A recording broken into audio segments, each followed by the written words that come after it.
अस्सलाम वालेकुम। Bakrid special recipe आपके साथ शेयर कर रही हूँ कोफ्ता कड़ी, और ये बनेगा सब कुछ होममेड मसालों से। हैदराबादी रेसिपी है जो कि बहुत मज़ेदार है। थोड़ा टाइम लगता है मगर जो है रेसिपी बहुत शानदार होती है। इसके लिए मैंने आधा किलो बीफ का गोश्त लिया है। आप मटन के गोश्त से भी बना सकते हैं, बिल्कुल रूखा और ड्राई गोश्त लीजिएगा और चिकना वगैरह रिमूव कर लीजिएगा इसका। इसके बाद मैं 2 टेबल स्पून बेसन को या आप चनों को पीस लीजिएगा। उसको हम रोस्ट करेंगे बगैर ऑयल के, ड्राई रोस्ट करेंगे। अच्छा, इसको ऐसे कच्चा कभी मत डालिएगा, रोस्ट करके मेरी अम्मी डालती थी। अभी मैंने गोश्त को पीस लिया है चॉपर में, आप चाहें तो कीमा भी ले सकते हैं। उसके अंदर ये बेसन का पाउडर डाल रही हूँ जो कि 2 टेबल स्पून है। इससे अच्छी बाइंडिंग होती है, कोफ्ते टूटते नहीं हैं। इसके बाद हरा धनिया डाल रहे हैं 1 मुट्ठी, और हरी मिर्चें हस्ब ज़रूरत आप डालेंगे। इसके बाद नमक ऐड हो रहा है, नमक 1 टीस्पून जाएगा। पिसी हुई लाल मिर्चें आप 1 टीस्पून डालें, ज़्यादा मिर्चें खाते हैं तो टेबल स्पून कर लीजिएगा। हल्दी पाउडर थोड़ा सा, और पिसा हुआ गरम मसाला जो हैदराबादी गरम मसाला होता है, और अदरक लहसुन का पेस्ट 1 टीस्पून डालेंगे। इसको हम दोबारा से पीस लिया है, बहुत ही अच्छा सा सॉफ्ट टेक्सचर बन गया है। अब इसके कोफ्ते बना लीजिएगा, गोल गोल आपने कोफ्ते बना लिए, अपनी मर्ज़ी के साइज़ रख लीजिएगा। इसके बाद हम जो है ग्रेवी के लिए, क़ोरमे के लिए मसाला बना रहे हैं, जिसके लिए हमने लिया है बादाम और काजू लिए हैं 8 से 10 दाने, दोनों ले लीजिएगा। और इसके अलावा इसमें हमने इस तरह का कोकोनट ले लिया है जो तकरीबन 2 से 3 टेबल स्पून बहुत हो जाएगा। इसको हमने रोस्ट करके निकाल लिया प्लेट में। फिर हम थोड़ा सा ऑयल डालेंगे और एक बड़े साइज़ की प्याज लेके उसको हमने हल्का सा इसका कलर बदलना है। अगर आपको क़ोरमे का कलर बहुत डार्क चाहिए तो गोल्डन ब्राउन कर लें, वरना ऐसे ही रंग करते हैं। इसको भी प्लेट में निकालेंगे। साबित गरम मसाला, शाहज़ीरा, लौंग, काली हरी इलायची डालेंगे और दालचीनी। इसके बाद इसमें खसखस भी डाला है, और इसको तमाम मसाले को हम पानी में डाल के पेस्ट बना लेंगे।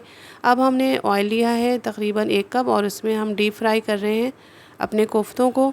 और यही ऑयल हम जो है क़ोरमे में इस्तेमाल करेंगे, क्योंकि इसमें कोफ्तों का बहुत अच्छा सा फ्लेवर आ जाएगा।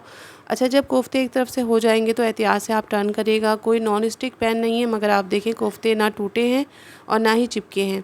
इनको उलट पलट करके आप फ्राई करिएगा। इनको फ्राई करने में थोड़ा टाइम लग जाता है, तकरीबन 10-15 मिनट में ये ब्राउन हो जाएंगे। तो फिर आप इनको निकाल के एक साइड पर रख दीजिएगा। अच्छा सा ब्राउन कलर दीजिएगा, एक तरफ रख दीजिएगा। हाफ़ कुक हो चुके हैं इस तरह से। अच्छा, कोफ्तों को मीडियम फ्लेम पे आप फ्राई करेंगे, हाई फ्लेम पे नहीं। अब वही तेल मैंने इस्तेमाल किया है, एक कढ़ाई ले ली है। इसके अंदर एक दरमियाने साइज़ की प्याज को बारीक स्लाइस करके हम गोल्डन ब्राउन करेंगे। आप चाहें तो इसको चूरा भी कर सकते हैं, मगर करने की ज़रूरत नहीं है। इसमें साबित गरम मसाला, शाहज़ीरा, लौंग, दालचीनी और हरी इलायची हमने डाली है थोड़ी थोड़ी, और इसको भी हमने हल्का सा फ्राई किया है। इसके बाद आलू लेंगे, अदरक लहसुन लेंगे। पहले अदरक लहसुन का पेस्ट डाल रहे हैं 1 चम्मच। इसको हमने थोड़ा सा भूना, काफ़ी पानी होता है तो मॉइस्चर निकलेगा। इसके बाद आलू आप ले लीजिएगा, 1 पाव से थोड़े ज़्यादा ले लीजिएगा, 4 छोटे आलू, और इनको आपने काट के इसमें डालना है। थोड़ा सा फ्राई करेंगे पोटैटोज़, और फिर रेड चिली पाउडर डालेंगे 1 टेबल स्पून, हल्दी पाउडर डालेंगे 1/4 टीस्पून, धनिया पाउडर जाएगा 1 टीस्पून, पिसा हुआ बिल्कुल बारीक पाउडर चाहिए। इसको हमने आलू के साथ थोड़ा सा लो टू मीडियम फ्लेम पे फ्राई करेंगे। जब मसाला हमारा भुनेगा तो हम नमक डालेंगे 1 चाय का चम्मच। अच्छा, तीनों जगह नमक का इस्तेमाल हुआ है, मगर नमक बिल्कुल भी ज़्यादा नहीं होगा। 1 टीस्पून छोटा वाला मैं ऐड कर रही हूँ। इसके बाद दही 1 पाव लीजिएगा, 1 बड़ा कप होता है। इसको अच्छे से फेंट के आप इसमें डालेंगे, और डालते ही जल्दी मिक्स करेंगे ताकि दही फटे नहीं। इसको भी अच्छा सा हम भूनेंगे मसालों के साथ। अच्छा, ये जो ग्रेवी है थोड़ी वाइटिश कलर की होती है, क्योंकि इसमें देखें ये जो पेस्ट हमने शुरू में बताया था, बादाम, काजू, प्याज, खसखस और इसमें कोकोनट था, तो ये पेस्ट हमने पानी के साथ डाल के पीसा था।